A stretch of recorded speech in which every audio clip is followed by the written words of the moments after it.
Friends, मिलते हैं आज अपने नए वीडियो में। आज के हमारे वीडियो का टॉपिक है ग्राफ। ग्राफ 10 क्लास के एग्ज़ाम में बहुत ही महत्वपूर्ण होता है। ये 5 नंबर का पेपर क्वेश्चन होता है। आपके पेपर में ये 5 नंबर का क्वेश्चन होता है। इसी वजह से आप इसे बिल्कुल अच्छी तरीके से समझ लें और मैं आज आपको बहुत ही आसान शब्दों में ग्राफ समझाने वाला हूँ। तो चलिए देखते हैं क्वेश्चन को।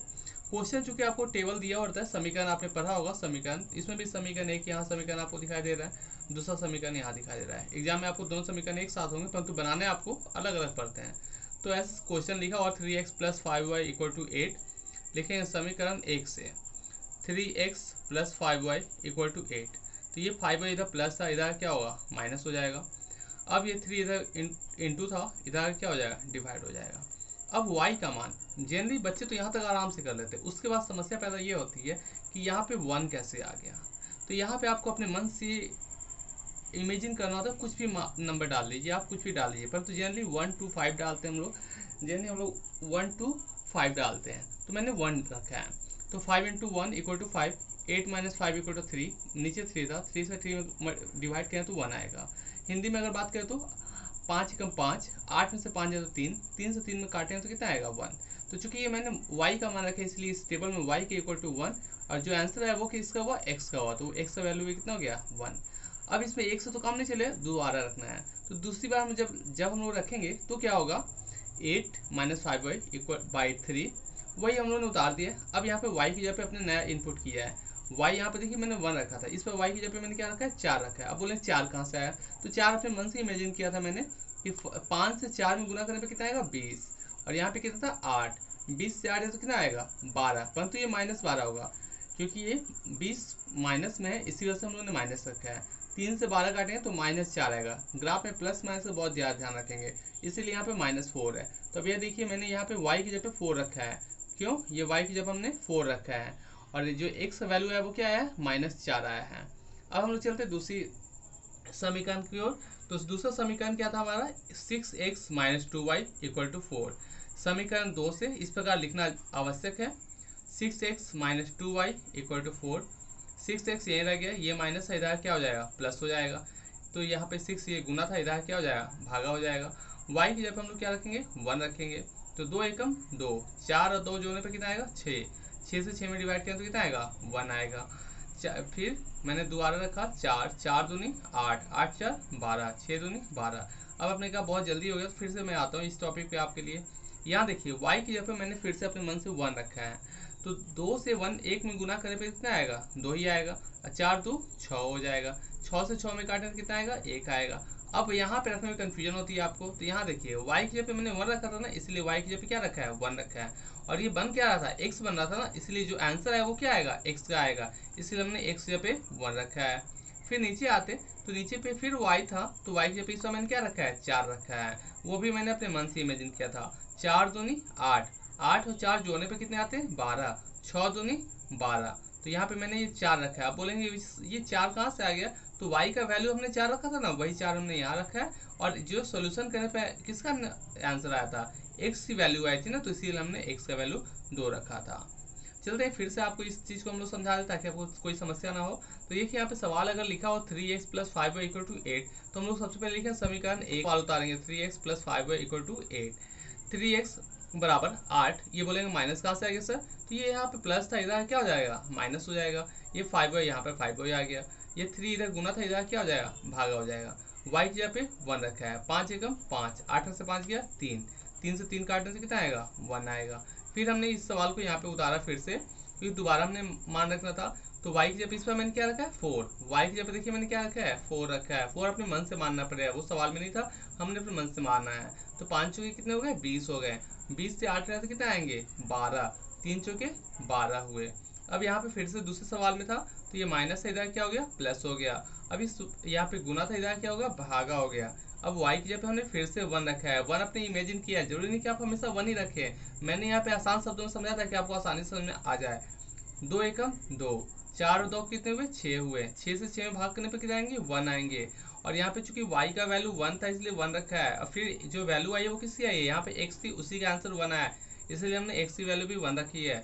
यहाँ पे y की वैल्यू की जगह पे मैंने फिर से 4 रखा है, इसलिए मैंने y की जगह पे 4 ही रखा है। 4 दूनी 8 होते हैं, 8 4 12 होते हैं। 6 दूनी 12, तो ये हमने x की जगह पे लाए 2 और y की जगह पे लाए कितने 4। अब तो बात इसकी हुई थी, आते हम लोग खास के इस पॉइंट पर फोकस करते हैं ग्राफ वाले पेज पर। मैंने पहले से बना रखा ताकि आपका ये वीडियो लंबा ना हो जाए। तो यहाँ पर देखिए, सबसे पहले हम लोग ग्राफ के पेज में एक बार ऐसे बीचों बीच ऐसे खींचेंगे लाइन, एक फिर एक ऐसे खींचेंगे। ये लाइन खींचना कंपलसरी है। और ग्राफ पेज में आप कहीं छोटा सा ग्राफ ना बनाए, पूरे पेज को कवर करें। और इसके बाद ये ग्राफ में कुछ चीज़ें याद रखने वाली बात है, उसके लिए बताता हूँ। ऊपर में ये होते हैं आपके एक्स, ये वाई एक्सिस, ये वाई, और यहाँ पे वाई डैश एक्सिस। यहाँ पे होते हैं एक्स और यहाँ पे होते हैं एक्स डैश एक्सिस। आप एक्स लिख सकते थे, मैं आपको फिर से लिख कर दिखाता हूँ एक्स कैसे लिखना था वहां पे और कहाँ लिखना था। तो ये रहा आपका x और यहाँ पे आप लिखेंगे x डैश, यहाँ लिखेंगे y और यहाँ लिखेंगे y डैश। ये x इधर प्लस है और ये x इधर क्या है माइनस है। ये y इधर प्लस है और ये y इधर माइनस है। अब आप कंफ्यूजन होंगे कि सर कहाँ, अगर मैं भूल गया कि यहाँ पे प्लस कहाँ पे माइनस होगा, तो मैं सिंपल तरीके से आपको बताता हूँ ना। ये आप देखिए, यहाँ पर हम आगे की ओर जब भी बढ़ते हैं तो क्या होता है, हम बढ़ते जाते हैं तो प्लस होता है, पीछे जाते तो क्या होता है, घट जाते हैं हम लोग, माइनस होता है, इसलिए पीछे माइनस होगा। और ऊपर बढ़ना हमेशा प्लस होता है और नीचे बढ़ना हमेशा क्या होता है, घाटे में होता है। तो नीचे माइनस होगा और ऊपर वाला प्लस होगा। ये आगे बढ़ते इसलिए प्लस होगा, पीछे जाए तो इसलिए माइनस होगा। तो इस प्रकार आपके ये बातें हुई, तो यहाँ पर रखेंगे। और इसका जो बीच में ऐसे बिंदु है ना, बीच वाला 0 0 है, तो इसी को हम लोग बोलते हैं मूल बिंदु। ये एग्जाम में 1 नंबर का आता है। मूल बिंदु के निशांक कितने होंगे, 0 0 होंगे। ये मूल बिंदु का निशांक है। अब आते हैं सवाल की बात करते हैं। जैसा कि हमने यहाँ पर आपको दिखाई दे रहा होगा, नहीं दिखाई दे तो मैं आपको फिर से दिखा देता हूँ इस पेज को। यहाँ देखिए, x की वैल्यू कितनी है 1 है, y की वैल्यू कितनी है 1 है। तो हम लोग सबसे पहले 1 आएंगे। तो यहाँ पर देखिए, आपको ध्यान से दिखा हो, ये 0 था, यहाँ पे पहला वाला 1, जैसा चूंकि यहाँ पे लिखा हुआ 1 2 3, इस साइड माइनस में लिखा हुआ है, ऊपर में प्लस लिखा हुआ, नीचे माइनस में लिखा हुआ है। तो ये 1 हो गया x का, और फिर ये y वाला 1 हो गया। जहाँ पर ये x और y दोनों मिलते हैं वहाँ पे हम लोग ऐसे राउंड कर देंगे। फिर दूसरे में क्या था -4, तो -4 के लिए चलते हैं 1 2 3 4। फिर से ध्यान से देखिए 1 2 3 4, ये हमारा x वाला हो गया, यहाँ पे एक डॉट देंगे। फिर y वाले के लिए जाएंगे, y में क्या था, सॉरी y के लिए हम लोग ऊपर की ओर जाएंगे। तो ऊपर में 1 2 3 4, यहाँ देखिए हमारा -4 और ये 4, किसका y का प्लस था और x का माइनस था। तो यहाँ पे भी हम लोग राउंड कर देंगे। दूसरी ओर आते हैं, इस पहले वाले हो गए, तो इसको हम लोग क्या करेंगे, स्केल लेंगे और इसको यहाँ से यहाँ तक मिला लेंगे। स्केल लेकर आप लोग मिला लीजिए, मैंने पहले से मिला रखा है। फिर आते हैं दूसरे के लिए। तो दूसरे में भी क्या है, हमारा 1 1 है। दूसरे टेबल में भी आप देखिए कि हमारे 1 1 है और यहाँ पे क्या है 2 4 है। तो 1 1 के तो पहले से खींच रखा था। अब बात करते हैं 2 4 की, तो x की वैल्यू कितनी होगी 1 2, और फिर y की वैल्यू कितनी होगी 4। तो y की वैल्यू 4 होती है। तो हम लोग काउंटिंग करते हैं 4 के लिए। तो हमारा 4 क्या था, प्लस में था, तो प्लस में गिनते 1 2 3 4। तो यहाँ पे हमने राउंड किया है। अब इसे भी हम लोग मिला लेंगे। इन दोनों को मिलाने पे क्या हो रहा है, इस बिंदु पे मैच कर रहा है, ये लाइन और ये लाइन दोनों इस बिंदु पे मैच कर रहा है। जिस बिंदु पे ये मैच करे उसे हम लोग क्या कहते हैं, कटान बिंदु कहते हैं। जिस बिंदु पे दोनों लाइंस क्रॉस करेंगे, एक दूसरे को इंटरसेक्ट करेंगे, उसे हम लोग क्या करेंगे, कटान बिंदु कहते हैं।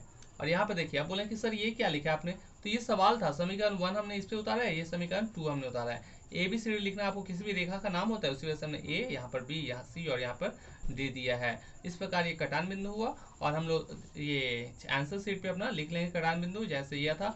आप कहीं भी लिख सकते हैं, फिलहाल मैं यहाँ लिख दे रहा हूँ कटान बिंदु। कितना था हमारा 1 1, वो कुछ भी हो सकता है। तो ये आपने देखा ग्राफ कितना इजी है, तो इसलिए ग्राफ से घबराए नहीं। और अगर आपको ये ग्राफ समझ में नहीं आती या आप और कोई आपको डिफिकल्ट क्वेश्चन मिलता है, आप वो भी कमेंट्स में बॉक्स में डालें, हम उस पर भी वीडियो बनाकर आपको देंगे। आपकी हर समस्याओं का समाधान करना ही हमारा एकमात्र लक्ष्य है। तो आशा करता हूँ आपको ये मेरे ग्राफ का वीडियो समझ में आया होगा। अगर आपको ये वीडियो पसंद आया हो तो चैनल को सब्सक्राइब करें, लाइक करें और अपने दोस्तों को जरूर शेयर करें, ताकि उन्हें भी आसानी से ग्राफ सीखने में आसानी हो। धन्यवाद।